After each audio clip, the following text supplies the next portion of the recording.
사랑하는 초업제일교회 성도 여러분, 유튜브 시청자, 구독자 여러분 반갑습니다. 김정빈 목사입니다. 간밤에도 평안히 잘 주무셨습니까? 오늘은 2025년 7월 29일 화요일 아침입니다. 오늘도 주 안에서 복된 날 되시기를 주의 이름으로 축원드립니다. 제가 기도하고 오늘의 말씀 묵상을 시작합니다. 하나님 아버지 감사합니다. 오늘도 좋은 날 허락하시고 또 이 아침에 하나님 말씀 앞에 서게 하심에 감사합니다. 오늘도 말씀을 묵상하며 정말 말씀의 거울 앞에 서서 내 자신을 볼 수 있는 은혜를 더하시고 또 아버지의 뜻대로 결단하며 순종하며 살아가는 저희들 될 수 있도록 은혜를 더하여 주옵소서. 이 시간을 주께 의탁하옵고 우리를 죄에서 구원하신 예수님 이름으로 간절히 기도하옵나이다. 아멘. 우리 찬송가 330장 함께 우리 찬송 드리고 오늘 큐티를 시작하도록 하겠습니다.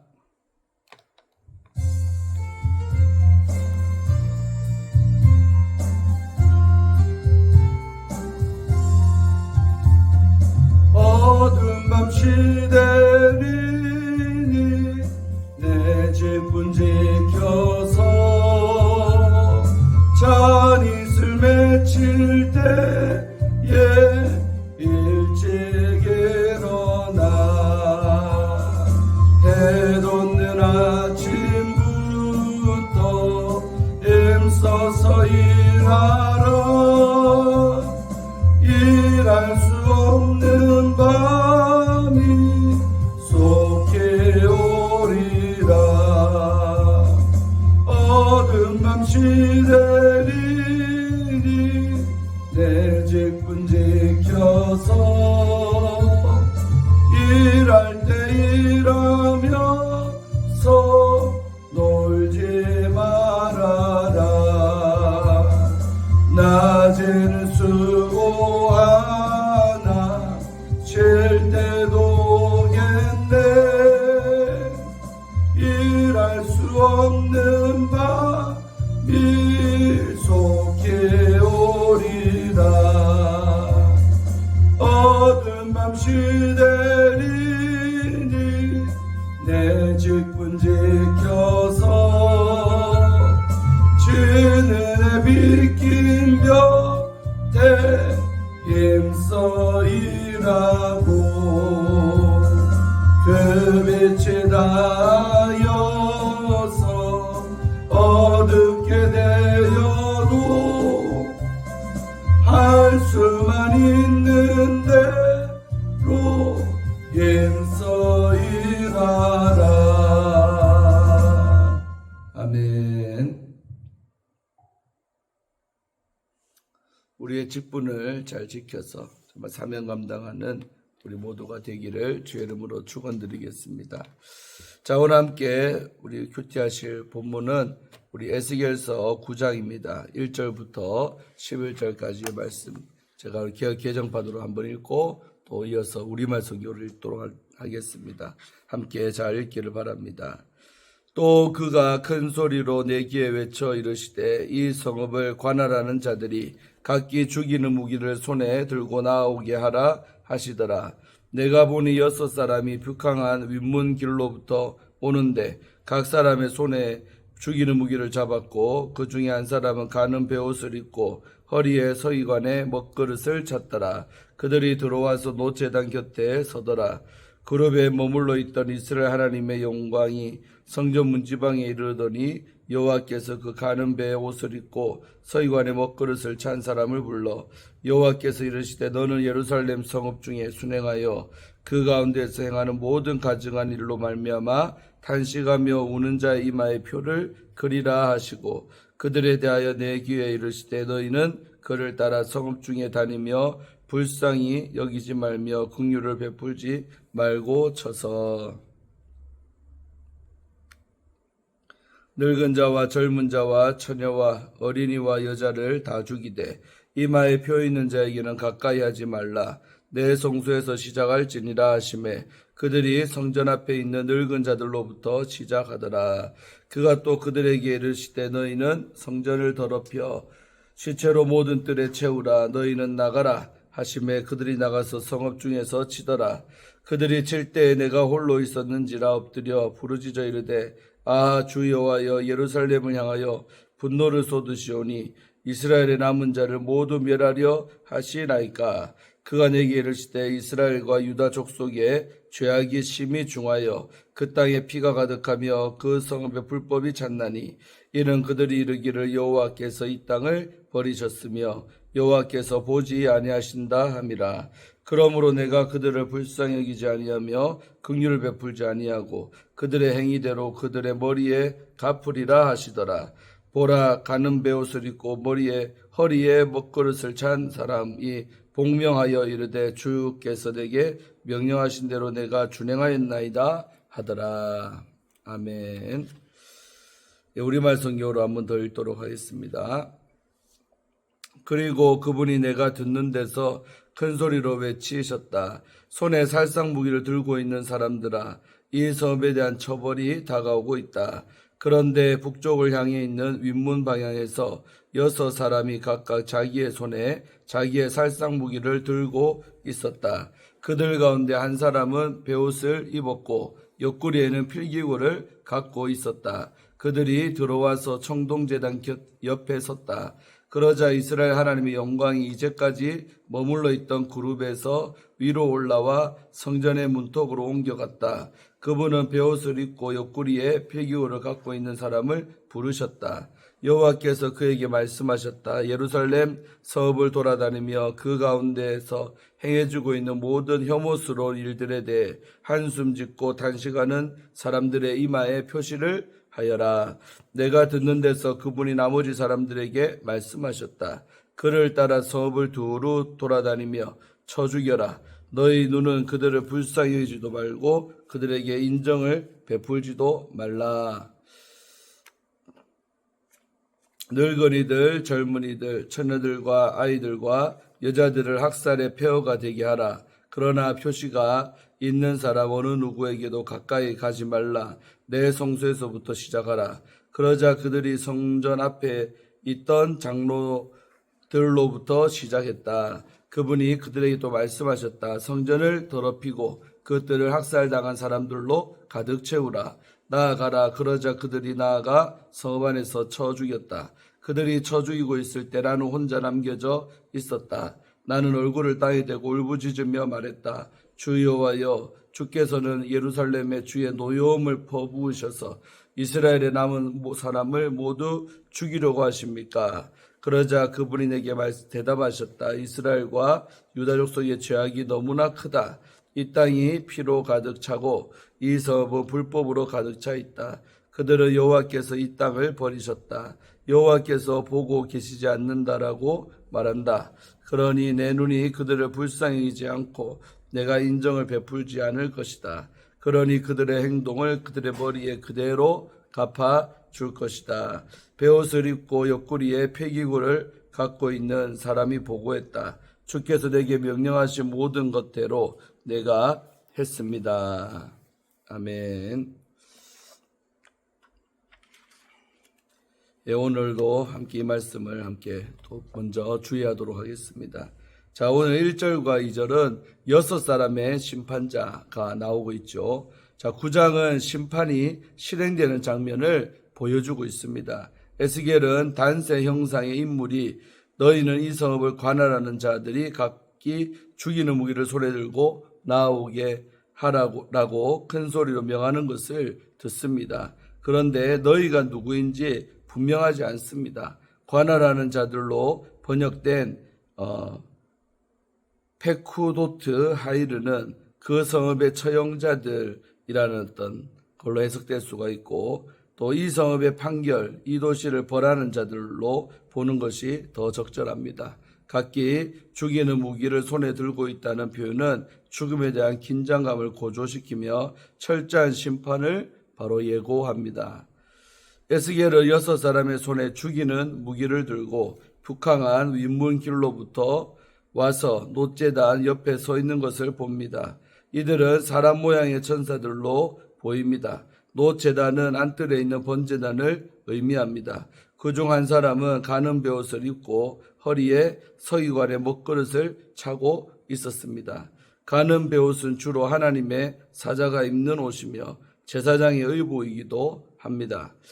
그가 이마에 표를 그려 죽임을 당할 자와 살아남을 자를 구분하는 것은 정결과 불결을 구별하는 제사장의 행위를 바로 연상시킵니다. 죽이는 무기를 든 사람들은 살육을 위해 예루살렘으로 가지만 또 가는 베옷을 입은 사람은 구원의 표를 남기기 위해서 갑니다. 자, 3절과 4절은 이제 탄식하며 우는 자의 이마에 표를 받음에 대해서 나오고 있죠.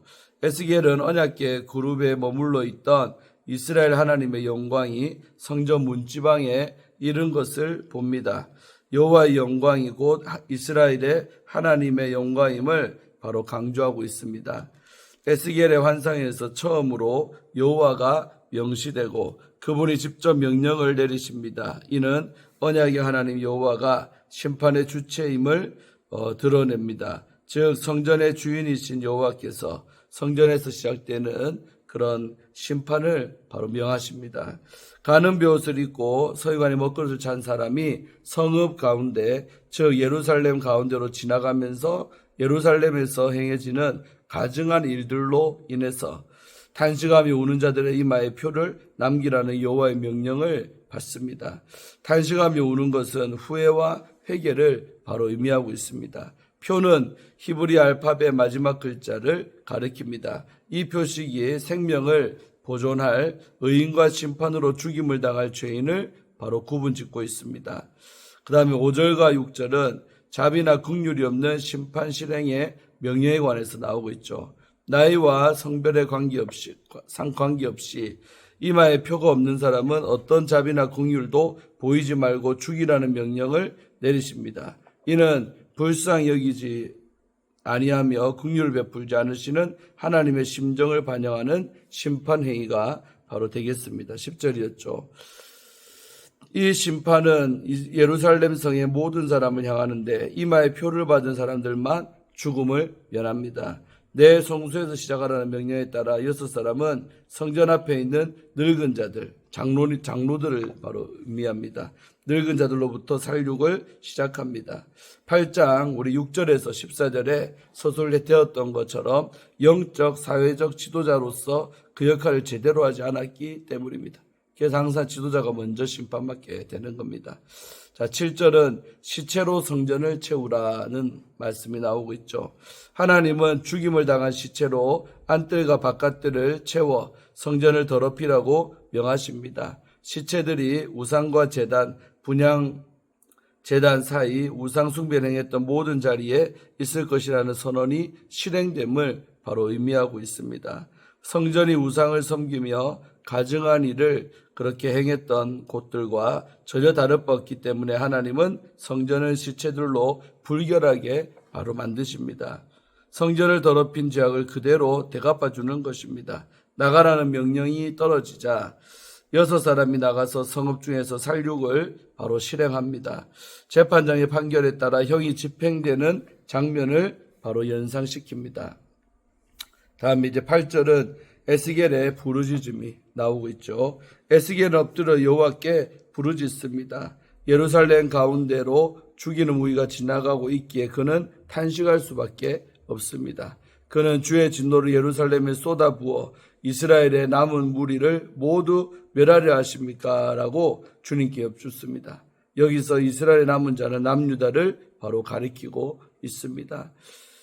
언약 백성 중 유다만 남았는데 이마저도 멸하시겠냐는 그런 반문입니다. 질문 형식이지만 실상은 제발 모두 멸하지는 말아달라는 간절한 에스겔의 그런 호소입니다.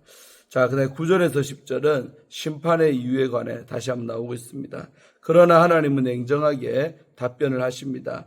유다 백성이 하나님에 대한 그릇된 판단에 근거해서 이스라엘 땅을 피로 물들게 하고 또 예루살렘을 불법으로 채웠기 때문에 심판하실 수밖에 없다라고 주님이 말씀하십니다.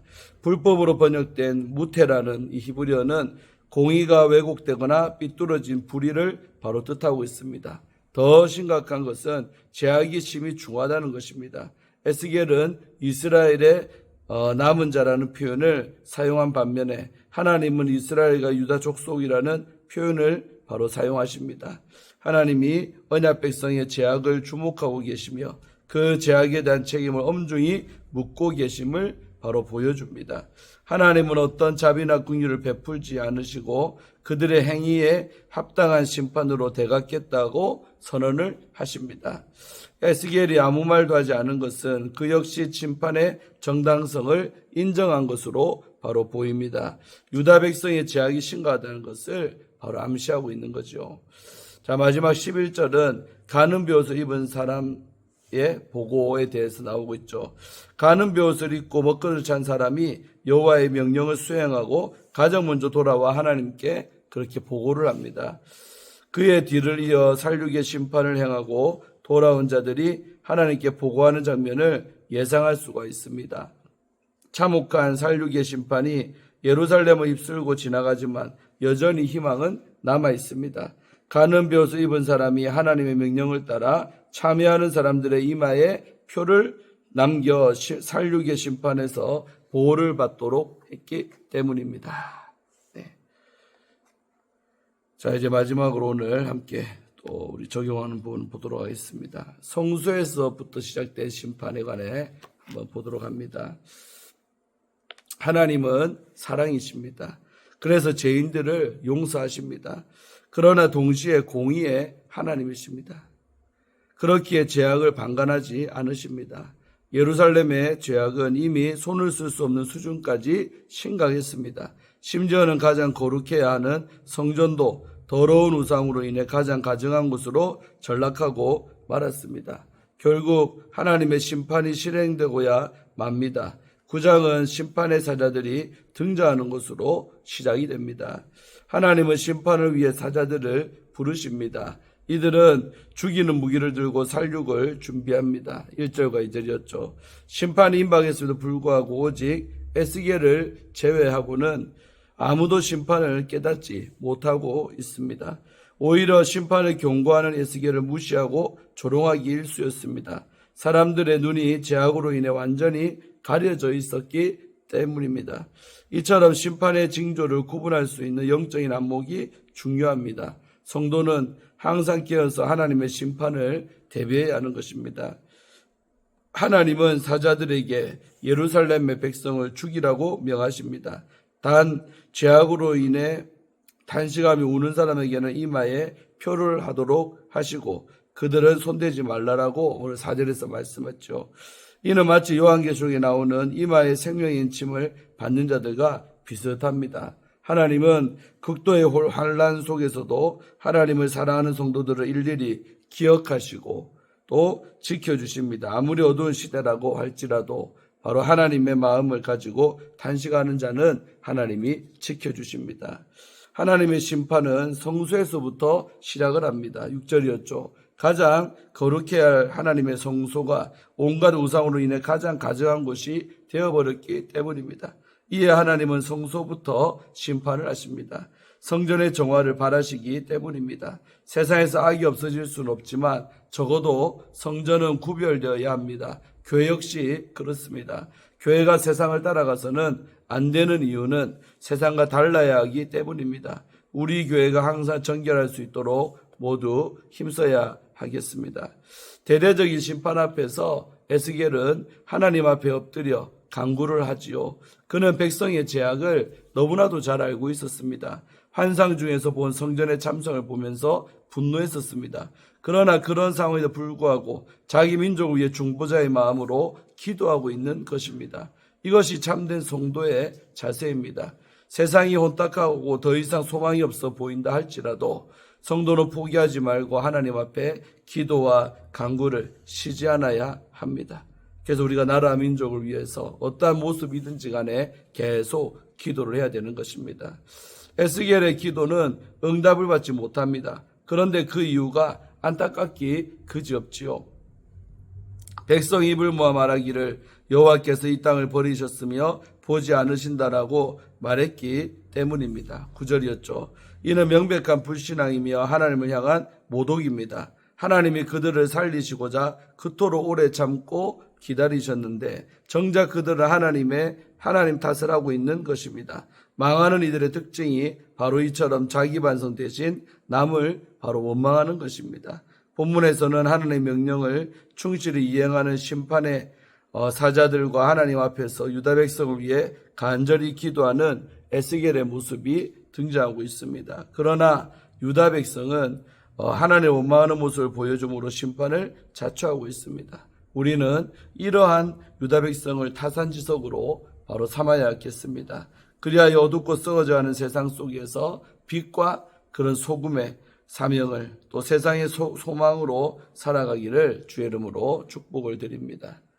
자, 오늘 본문 말씀도 너무나도 안타까운 내용이죠. 그러나 그 속에서도 살아남는 자들 있다는 거죠. 이마에 인치를 받은 자들. 그래서 우리도 이 땅에서 세상이 아무리 썩고 안 좋게 보여도 계속 세상을 위해 기도해야 될 것이 우리의 사명인 줄로 믿습니다. 오늘 말씀 묵상 여기서 마치도록 하겠습니다. 좋은 하루 되시기를 바랍니다. 제가 기도하고 마치겠습니다. 하나님 감사합니다. 오늘도 이 아침에 하나님 말씀 앞에 서서 또 귀한 말씀을 통해 우리 자신들을 돌아보게 하시고 은혜 받게 하심에 감사합니다. 아버지 하나님, 저희들이 얼마나 기도하고 사는지 또 썩어져가는 세상을 바라보며 또 아버지 안타까운 한국교회를 바라보며 기도하고 사는지 한번 우리 자신을 돌아보았습니다. 아버지, 중보자 되기를 원하고 세상이 아무리 험악하고 우상숭배가 가득할지라도 계속 기도의 끈을 놓치지 않고 기도하는 저희들이 되게 하여 주시옵소서. 오늘 이 하루도 기도하며 사는, 예배하며 살아가는 삶이 예배가 되는 그런 예배자의 삶을 살아드리는 저희가 다 되게 하여 주시옵소서. 감사드리고 예수님 이름으로 간절히 기도하옵나이다. 아멘. 할렐루야. 좋은 하루 되시고 또 내일 아침에 또 말씀 묵상으로 찾아뵙겠습니다. 샬롬.